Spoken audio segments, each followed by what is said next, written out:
Hi guys, to this video, meron tayong panibagong unit. Isang Toyota Grandia GL from Siargao. So, sobrang malayo niya. So, dalawang issue natin ang i-solve natin ngayon.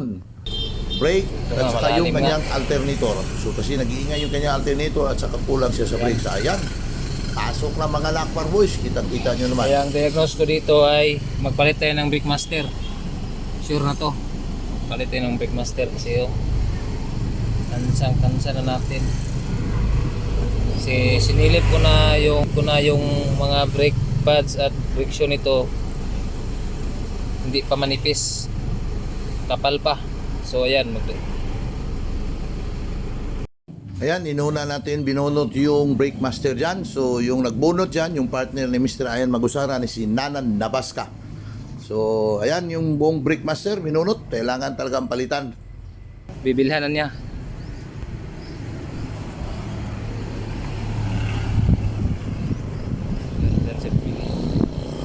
Are.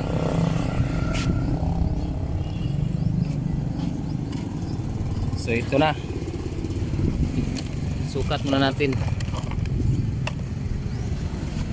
Parehas dia, no? Iya lah. Okay, taon ito na. Okay, taon. Ayan, lagay mo yung lock. Ito, ayan.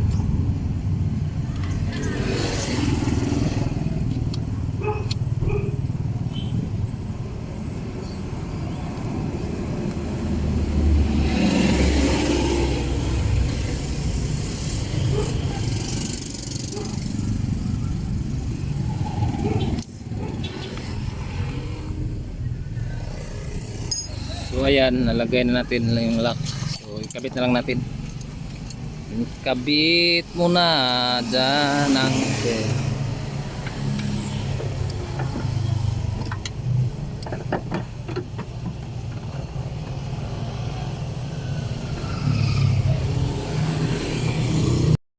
So ayan, tapos na palang nailagay itong brake master.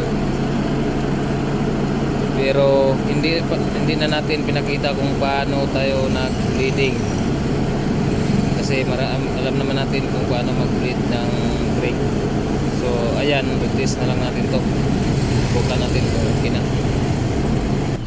So ayan, dito tayo sa loob. Subukan natin bubahin. Ayan, malalim pa. Pangalawa, pangatlo, apat. So ayan, bitawan natin. Subukan natin ulit. Oh, ayan. Okay na. Okay na. Road test na lang natin to. So ayan, dali lang.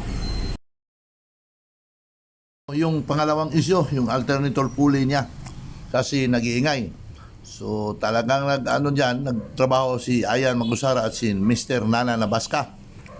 So sila din ang nagbibideo at saka sila din ang nag-edit. Akala natin yung belt, yun pala hindi, ito pala. Kasi nag-pre-wheel na yung alternator pulley. So ayan, tatanggalin na natin to. Okay, tanggalin mo na. Oh, muna. Tawad ng bago. So ito yung bago natin. Ayan, magkamukha talaga. Ito yung magkabilaan nila. So ayan, lagay mo na.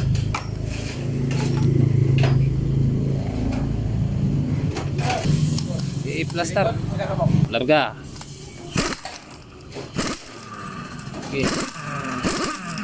Mana. Hugot mo na ito.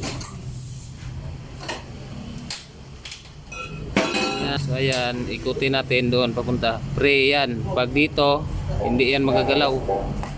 Yan. Hindi magagalaw. So ayan ang dapat. So lagyan natin to.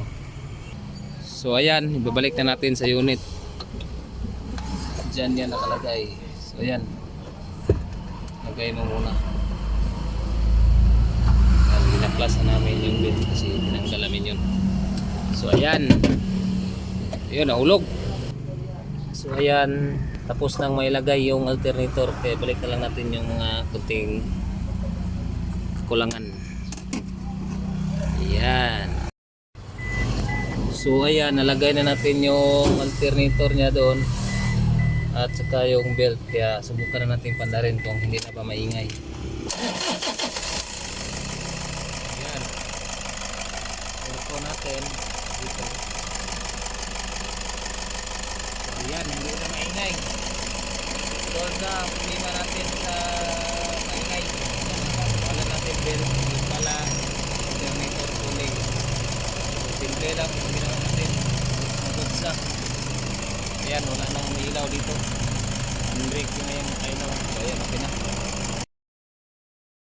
Ito sa mga Nakmar Boys, so sila mismo ang gumagawa dyan.